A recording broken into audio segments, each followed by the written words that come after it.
Hey, this is More Than Uh, Velocity. I'm Bart Pear here with Ryan Croton and Jordan Osagara. And today we've got Michael Voltz. He's a doctor of physical therapy. He's got his own facility over in the Philadelphia area called the Movement Science Project.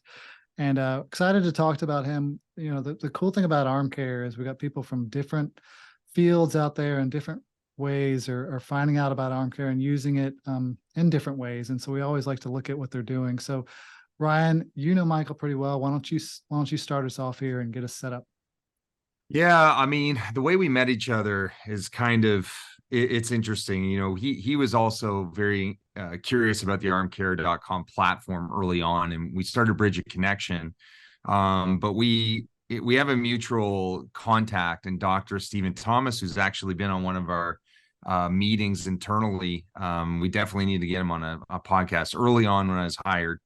And we've been going back and forth on really deep elements in terms of how injuries are occurring and especially what's happening with contractures post pitching. For those of you who don't know what that means, it's basically why our muscles are tightening down in response to throwing. And so as things evolved and we produced a couple of certifications, Michael's taken these and he's now an arm care elite member. And we started to have these mastermind meetings together, these webinars, and also these open office hours that we just rattle off new information. So, he contributes a lot, in my opinion, to the field of high performance in baseball.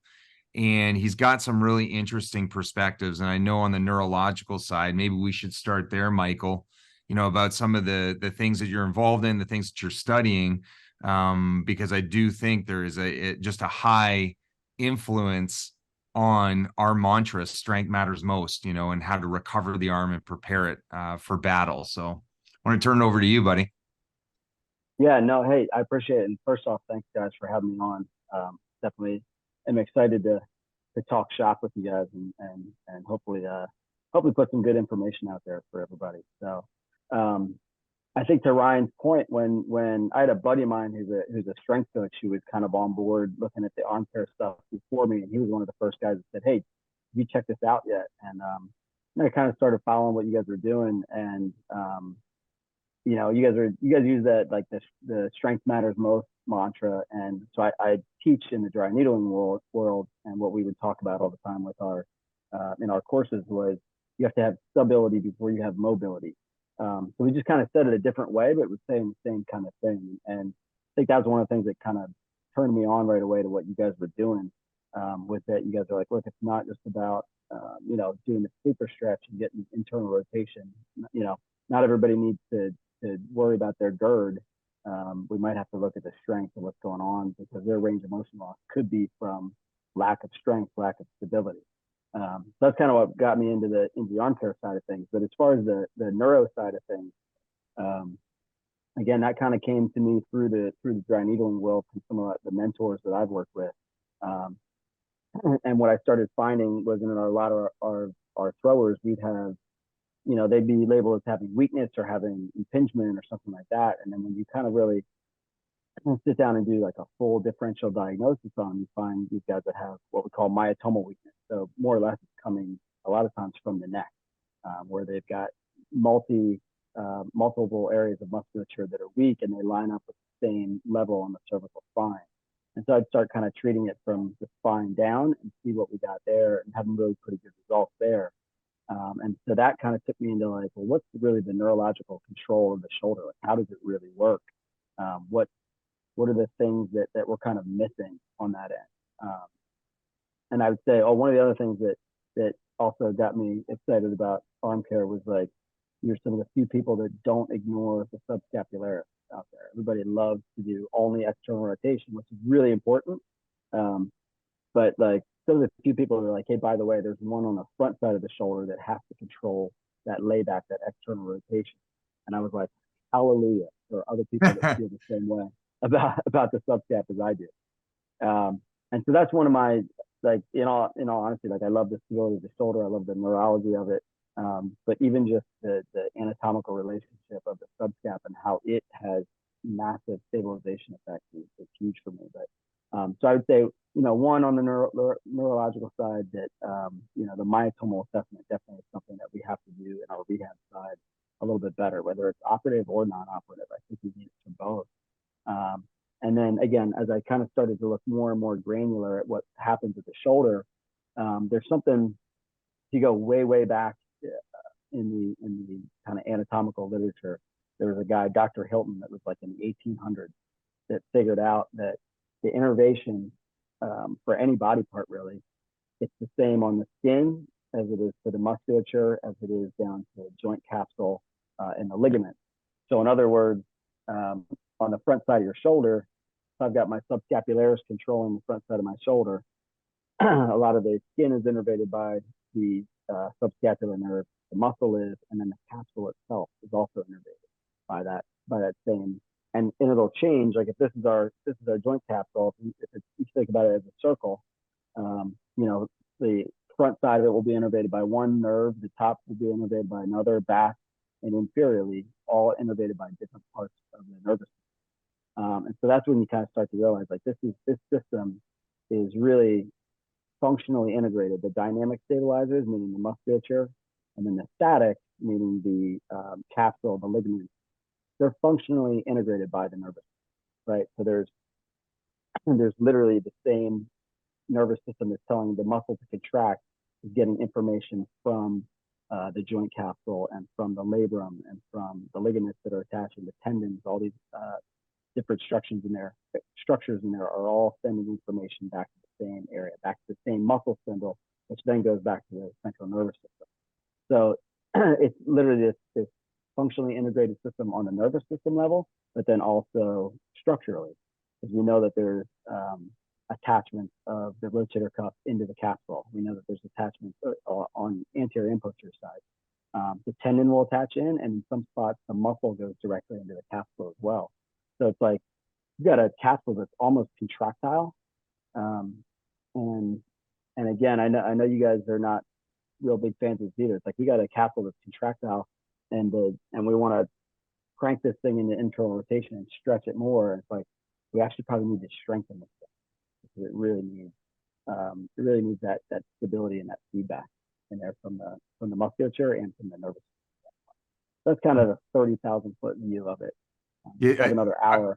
I wanted to jump in because, when the people are listening to this, it's interesting because of, all the interconnections. We're talking about the very superficial layer of nerves at our skin. And then we're talking about, the real deep stuff, is the capsule getting underneath the muscles, getting underneath the tendons, getting underneath the ligaments. And, we're producing a lot as far as, the recoverability, even like we're talking about the tone.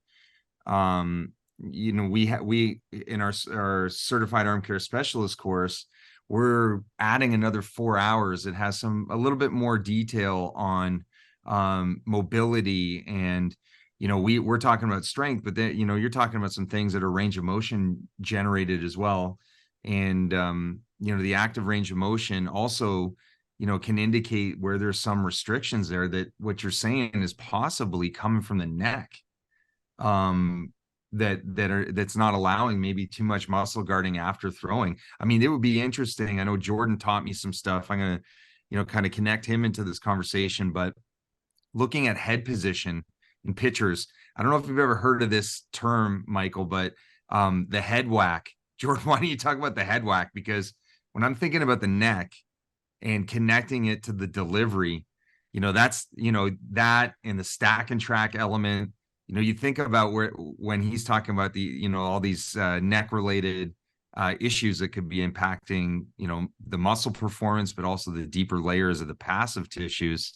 I would communicate that for our audience because, you got the pitching coaches listening to this, and there's a place at the table there. Yeah. So head whack is just the old school kind of term of what your head's doing. And it's generally what it's doing leading into release point. So the head whack is after that guy gets into foot strike and he's going into ball release, that head yanks generally glove side. That's what they call head whack. The way I always kind of looked at it, and I know I'm going to guess this is what you're referring to, Ryan, is from what I've noticed and from what a lot of other groups have noticed as well, is any head movement, whether it's up, down, left, right, forward, back, that happens before foot strike is generally going to be a biomechanical thing you can clean up. You can teach a player to get that a little bit better through movement modalities, is what we'll say. And anything after that front foot lands, that's going to be strength related, possibly range of motion as well in there also, of why that compensation is occurring. Rarely I've noticed is that it's going to be something where they're actually trying to overthrow and use their head to throw, because it's your just brain doesn't neurologically say, let's yank our head through to make that excess happen. It's usually because your body can't rotate enough, so it's compensating to get that movement going. So while I understand, I know, Ryan, I think I'm talking about what you're talking about. Yeah. Is that, yes, that head does go to try to generate rotational velocity. It's usually because of a strength imbalance or a range of motion issue that causes that, everything going on through here to force that to happen. Hopefully, like I said, I hit the target at least. Yeah, I wanted to, kind of like, Michael, when you're listening to this too, I'm not sure how many, therapists out there actually look at the video of the athletes that they're working with, how they throw. But, my thought process of the compensations, the movement changes that occur is like, imagine, either this is happening at the neck level from the delivery, or they're showing some weakness, whether it's the serratus, basically their scaption strength, their overhead strength's a problem. I see that head aspect, it's going to follow the trunk, to keep the release point one, and to compete with a loss potentially of velocity, that they're going to try to do some things to keep that arm speed high. I just, it's just interesting when you say that connection, because also what we noticed in Major League Baseball, the players that were most accurate, they also had the most minimal trunk movement, and they're in head movement. So, this is really kind of an interesting thing that, I didn't think about how that could be happening through your diagnostics that may be important for the future. And one of the things I want to shift to, Michael, people might not know the actual mechanism of like how dry needling works, because you get in there and you are, helping to neutralize pain and inflammation. And it's been around for a while. So, I mean, it's kind of, I remember with a lot of athletes, they needed that point therapy with our team. It was just so difficult to manage it with, regular ultrasound, and a lot of players got the relief from that type of therapy, for sure. Yeah, I mean, so I think too, I think the way we do dry needling, where I teach and where I do it at work, is it's a little different than the traditional model now.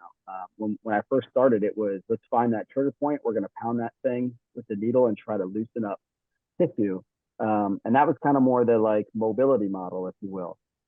And then kind of we started to have a little bit of a paradigm shift there, which came in that form of, we need stability before we're going to have any mobility. And we started using electrical stimulation on the needles a lot more. And what we found is that there's a couple of things that happen. Number one, if you volitionally recruit a muscle, we go from the small motor units to the large, right? That's just the normal recruitment. If I'm doing a bicep curl, it starts from the small motor units, and the heavier weight I get, I've got to get the larger ones. When you've got an injury, we lose the bigger ones first. We lose the large ones. They become inhibited. So what we found out is when we put the needle in, actually it's older research than what we've been doing, but when you put that needle in there, you've got an indwelling needle, and then we put electrical stimulation on that, we get reverse recruitment of musculature, right? So in other words, we'll recruit the large motor units first, so we can help them access those muscle or those motor units to the muscle that they weren't able to use before. And I think that's where the range of motion comes back, is because now all of a sudden we've got control, right? We've got control of that muscle. And now the body says, I'll allow you to go into that full external rotation or internal, whatever it is that you're trying to get back, right? So it's not so much, some of it's a little bit of a thought process shift, but it's also a bit of like, we're applying it a little differently, saying we need to regain control. If you see, for example, if you take a thrower, see it all the time when you see somebody that's kind of short arming the ball and they just don't get a lot of layback. A lot of people want to go like, let's do a subscap release and let's do a lat release and all that. I'm still going to hit the subscap, but the first thing I want to do is I want to turn that thing on. right? So really what I'll do is I'll do that myotomal test where I'm checking it from the neck to see, do they have good activation of that muscle first? Is it actually working the way it should? And then it's literally like, the old like prime the engine before you start the mower kind of thing. We're putting that electrical stimulation in there. You get that muscle to contract. It's contracting, contracting, contracting. And you turn that muscle back on, if you will. And it's interesting. I think I sent you a message about this a while ago. But there was a kid that I had that had really low arm care score, and we needled him and did his arm care right afterwards. And he had inhibited musculature, right? We didn't gain strength for him. I can't magically give somebody strength. But what we did was we impacted the muscle fibers that he could recruit. He could suddenly recruit all of them, or at least more of them, I should say. We don't know if we could recruit all of them or not. He recruited more, and his strength went up like 15 pounds total in his test. And all we did was we did the front side of the arm, and his external rotators got better, internal. So again, maybe there's a learning effect there with doing the test, but he'd done the test plenty of times before, so it wasn't like it was a brand new test for him. And I've been able to reproduce that with a couple different kids where you get this huge jump. And I won't get it if they don't have a myotomal issue, right? If they're just weak, that's not going to happen, because I can't, like I said, I can't just magically produce strength through a needle. But if they have an inhibited muscle group, we can turn that thing on, and then all of a sudden you've got to then use that right away in your rehab. Whether it's I'll do manual resistance work, I'll do high intensity isometrics to try to get them to recruit those big motor units again. That we're like, hey, we've got it turned on. Now you got to use it, right? No point in turning on the lawnmower if you're not going to cut the grass, right? So that's kind of where I use it now. If you can't dry needle, because a lot of people that can't, then you can use vibration. You can use just regular manual resistance work to try to turn stuff on. There's a lot of other ways to do it, but I tend to use the needling a lot because of that recruitment effect on the muscle fibers that we get. Michael, why did he originally come see you?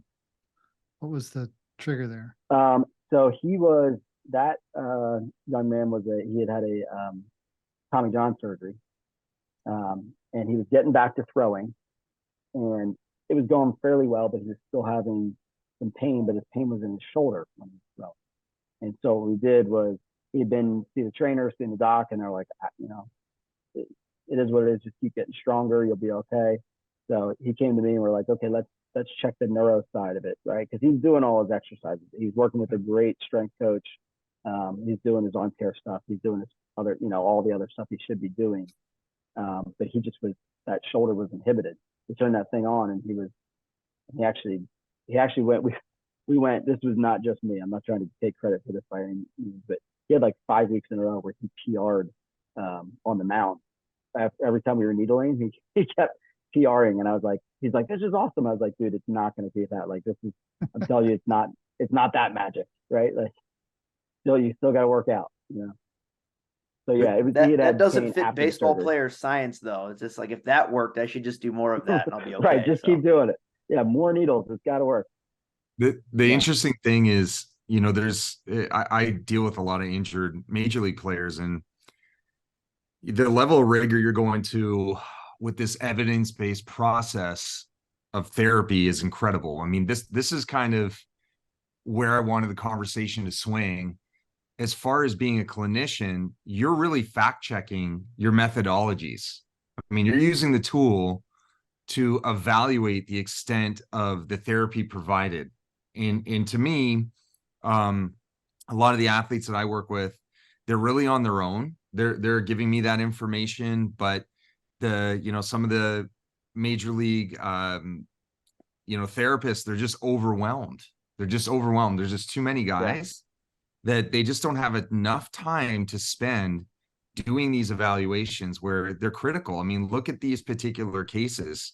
I'm sure there are athletes out there that really have slow functioning strength, and they, and it might be this problem, to move the needle, no pun intended, but like there's something really interesting there in the way you're going about this process and attacking any kind of roadblocks, but with the evidence.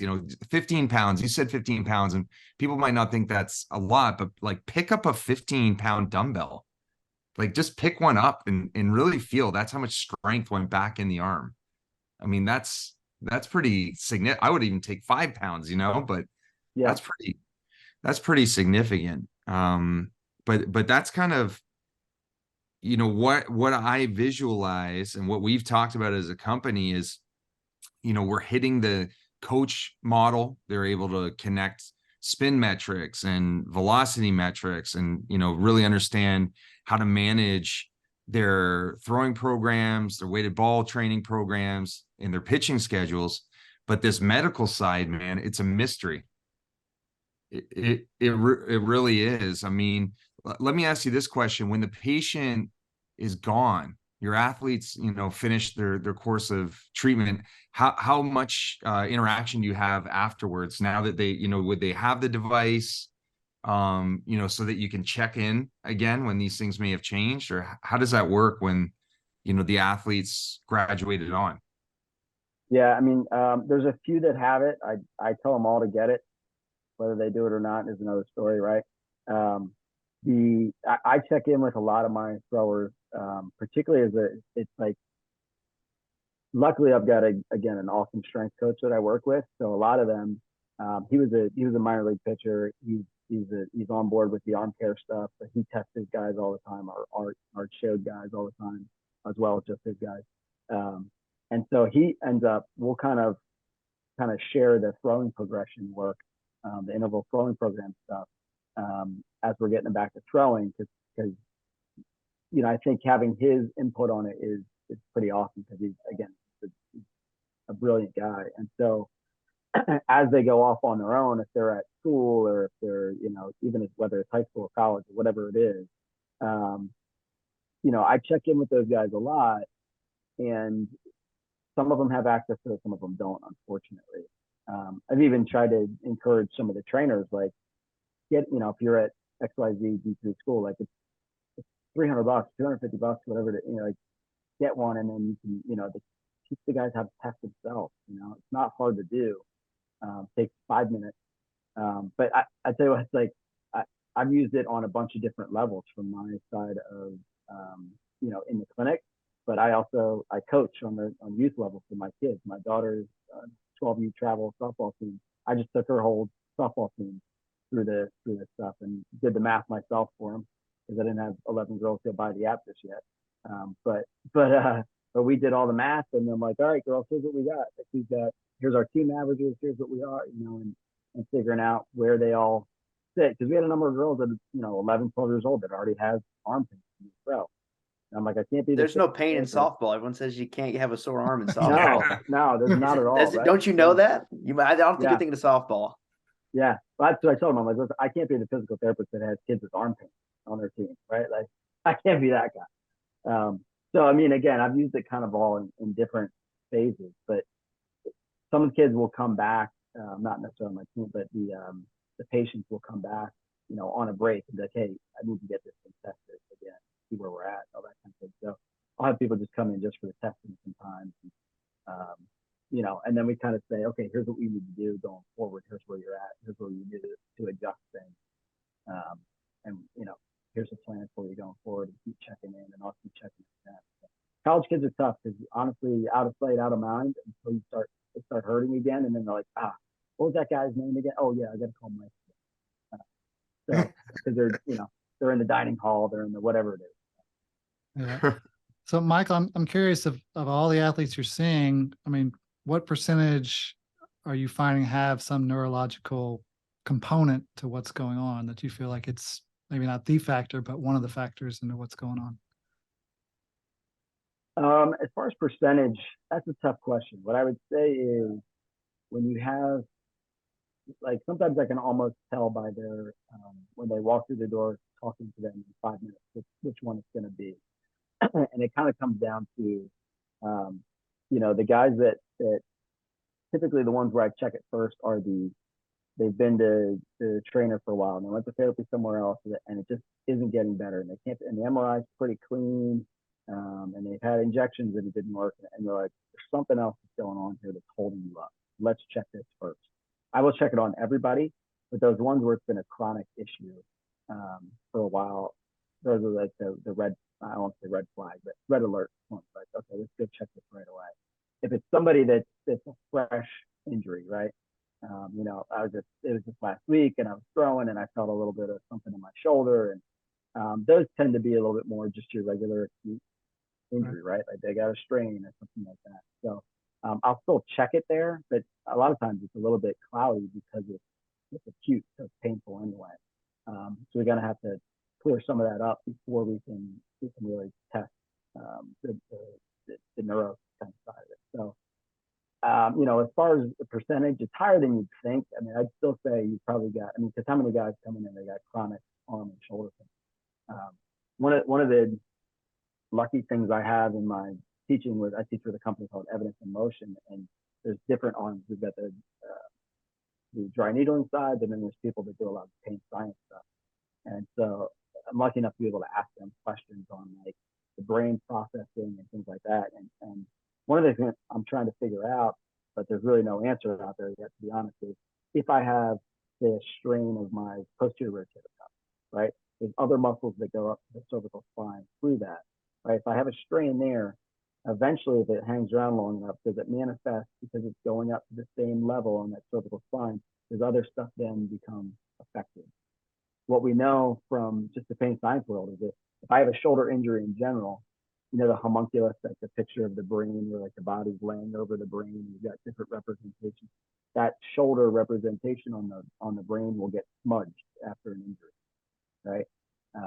So it stands to reason in my mind, even if it's, you know, if it's a specific muscle, if I'm going to smudge that whole shoulder on the brain's representation, that everything's going to start to be a little bit suppressed over time as far as that neurological input, output, whatever you want to say. So I kind of, again, I check it on everybody. If it's acute, you don't tend to see it as much, but if it's acute, or acute on chronic, whatever you want to call it, or something that becomes chronic, then I tend to see it more in those kind of issues. But again, it's certainly not 100% on that, but it's there. That was a long-winded answer for you. No, it's good. And you're working through the range of athletes from 12-year-old softball players on up. So, yeah. Now, I'm curious to know if you see something similar. And when I was working more on the private side of things, when I was living out in California, we had a lot of athletes that would come in to rehab, or you know, they needed to get back to the big leagues and they needed to do something. And our kind of general rule of thumb was whenever someone's inhibited, it's usually because there was an injury or something that had happened, generally, especially as you're dealing with an older athlete. And they were either physiologic, which is, you know, there's something structurally wrong still, psychologic, to where they have that. I know Ryan likes the word kinesiophobia. And then, or there's neurologic. And what we found is as the athlete got older, almost 100% of the time, it was neurologic. And we needed to trick the body into getting that nervous system activated and potentiated before they would even think about throwing a baseball. It's like, we need to get your nervous system firing. And we used vibe weights, vibratory plates. We didn't have dry needling with, you know, electrodes or anything like that. The TENS units. We would do anything we could to get that nervous system firing. And as the athlete got younger, it generally turned into more of a psychological. Do you notice similar aspects with that, or was that just kind of a unique observation on my end? It's a good question. I mean, I think first off, I love the use of the vibration and the TENS unit stuff. I've done all that stuff. I tell people all the time, like, if you can't needle, go put a TENS unit. Yeah, I mean, they weren't. We were just safety pinning guys, and it wasn't working well. So that's why we went. I'm just joking. I'm not stabbing anyone with safety pins, but right. Yeah, no, but I mean, it's exactly what I said. I'm like, dude, go use whatever you can to stimulate that nervous system. As far as the differences, what I would say is on the younger athletes, they tend to respond really well to that dry needling treatment. So if I do find it on them, for the most part, it's not 100% true, but a lot of times they need like just a couple treatments, and it's like, bam, it's gone, and their system, you know, figures it out quick and goes. Whereas you have somebody that's got a more chronic issue, it takes longer for it to respond. Like anything, right? A chronic injury always takes longer to get better than an acute one-time kind of thing. But their nervous system like you said, has been kind of, I don't want to say under assault, but it's been inefficient for a long time, and you're trying to kind of get it back online. So I mean, it stands to reason. I mean, just in general, with an older system that's been taxed longer, right? You've got your older athletes probably would seem to have more of that. You know, a lot of my guys I top out probably in the you know, college-ish area for most of my guys. So you know, in the general clinic when I'm treating the general population, again, I would say it takes a little bit longer to respond. You do see a little bit more of a depressed nervous system response. Whether there's more of the neurological, yeah, probably, because you know, postural things have been going on longer. There's just a slower nervous system reaction to things in general. So yeah, I mean, I would think you're probably right. I mean, I don't have any scientific evidence to prove it, but neither do I. It's just that's just my random observations. So I don't have all the white papers. I just keep notes on things. I got to have Ryan run a research study. Yeah, me too. Well, one of the things before we go, Michael, I want to touch on is that, you know, with this arm care elite group, I'm curious your take on it, because we've only really allowed one of those scrums to be public. We haven't made the open office hour public, but wanted to know what you know, you've taken a ton of education. You're an educator yourself. So I'd like to see your perspective on, you know, the extension and the enrichment of the courses you're taking, and also the interconnection, especially with Jordan and I, you know, being educators as well, but, you know, furthering the application of your information. I just wanted you to comment a little bit on that, because we really want to grow this and have people learn, you know, amongst each other, you know, such as, you know, specialists from you. So love to get your thoughts. Yeah, I mean, I definitely loved both of the courses. I will say as a in the clinic, you know, as a clinician, the biomechanics one was a lot tougher for me, just because it's not what I do all the time. So I was like, all right, I got to rewatch that 5 times because I guess forgot what he's talking about. But being able to take that information and apply it is great. I was able to go down to the Orioles lab and watch their guys do some stuff. So like trying to compare my notes on those two and like watch what he was talking about, it was like, okay, I'm starting to get it a little bit more. The arm care specialist course, I've used that a ton. All the information there, I go back and reference my notes on that. I can't wait to watch the extra 4 hours that are coming out. I would say, I mean, I think what it's been able to do is it kind of changes some of my decision making in the clinic, right? Whether it's programming, just like, you know what, you're a lot weaker on this side than I thought you were, or your long lever is a lot weaker than your short lever stuff. You know, hey, we got to really work on this grip, whatever it is. I would tell you that it's even changed some of our decisions from like a surgical perspective. Actually, the same guy that I was telling about earlier with that big jump in strength, great kid. He was just getting ready to come back to play, and he managed to tear his labrum in a pickup game of football. They tore it. Yeah, I know. Poor kid. They just want this guy to throw a pitch in college. He's a great kid, but he tore it inferiorly. He was going up, and his arm got hit. Tore it inferiorly rather than like a typical slap, like a thrower. And so, man, we rehabbed the snot out of that shoulder. And he was early on. He was a relatively low, you know, arm care score. We had him up to 88. He was an 88 score. 27% ER, 25 IR, which I was actually telling him. Nice.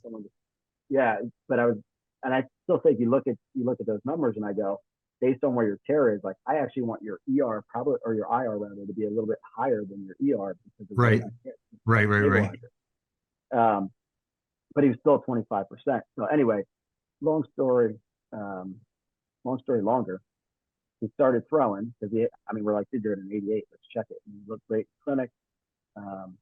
He starts throwing, and we're at like 40, 45 feet. He's just having pain, and he feels like his arm flipping in and out. His humeral head's just flipping around.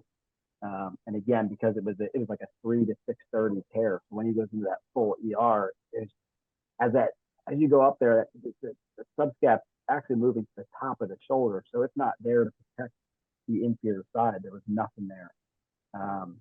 And we just got to the point where like, look, dude, I don't think getting you to a 90 or a 92 on it is gonna matter. I think we got to fix the structure, right? Like, so I think again, it's not always like, hey, we're driving back to getting you throwing. Like sometimes you're looking at it going, this is telling us that we've done, and everything else was checking the box, right? He was doing all his scapular work, he was doing all his core work, he's working out with his strength coach like crazy, like everything was up higher. And so we're like, dude, if we can't throw it 45 feet, Lord, at 20% effort, like Lord help us when we're on the mound, right? If we even get there. So that was again, at that point, the arm care helped us to know, like, if you're in an 88 and you can't throw without your feeling unstable, we've got to fix the structure. There's just no chance. So, I think there's different ways to use it. I think grabbing, again, knowing those numbers and what the kind of the benchmark should be, and then knowing like, okay, I've got an altered structure here. I've got a compromised labrum or a tear, and whatever it is. And, like I have to get these up higher, and then when like they are higher and we're still having the problem, everything else is checking the boxes. All right, well now we're probably looking at surgery, or hey, they're back. Look how great you're doing. Hopefully it's more that end. Like sometimes it's not. So Interesting. Very cool. Well, listen, I want to hear a little bit more about your facility because you founded it. Tell us why. What's the goal of it? Who are you looking to treat? Give us some details there. Yeah, so I've been a therapist 18 years and have done the outpatient orthopedic thing. I still do it, contracting with different places. But I started the Movement Science Project about 2 years ago. It's supposed to start in 2019, early 2020. And then COVID destroyed the world. So I kind of had to wait for a little while. But I started with the goal of, I've always loved treating the overhead athletes. I've always loved treating baseball and softball. And I did swimming and diving and all these other things. So I was like, you know what? I want to focus on just this. So I would say it's not actually a facility. It is a practice where I work out of other baseball facilities. So I go in and I'm still in the corner with the table treating guys and that kind of thing. But the great part about that is, the strength coach right there. And I say, his name's also Mike. Hey, Mike, what about this? And, and we're back and forth on pretty much everything that goes on with these athletes. I think it really gives a great integration of both of those sides of things as we get them back to play. So it's really allowed me to kind of take that more granular look where we say, all right, look, we've got an entire hour, you and me, let's break this thing down as far as we can. If we're not done in an hour, the next time we see each other, we'll keep going. And so I don't want to say it helps micromanage these athletes, but it kind of helps me micromanage the athletes a little bit, where it's just like runners. Sometimes you can't hand somebody something and just say, hey, why don't you just go throw a little bit and see what happens. You got to be like, okay, you got to be there with them at least the first time. Whether you use a number of pitches or whether you're using intensity or whatever you're using as a benchmark for them on the return throw-in, getting back on the field, whatever. It kind of really allows us the freedom to kind of do that. So the company's just me. Again, I'm out of a couple baseball facilities and hopefully it's going to keep growing it to a bigger and bigger facility at some point.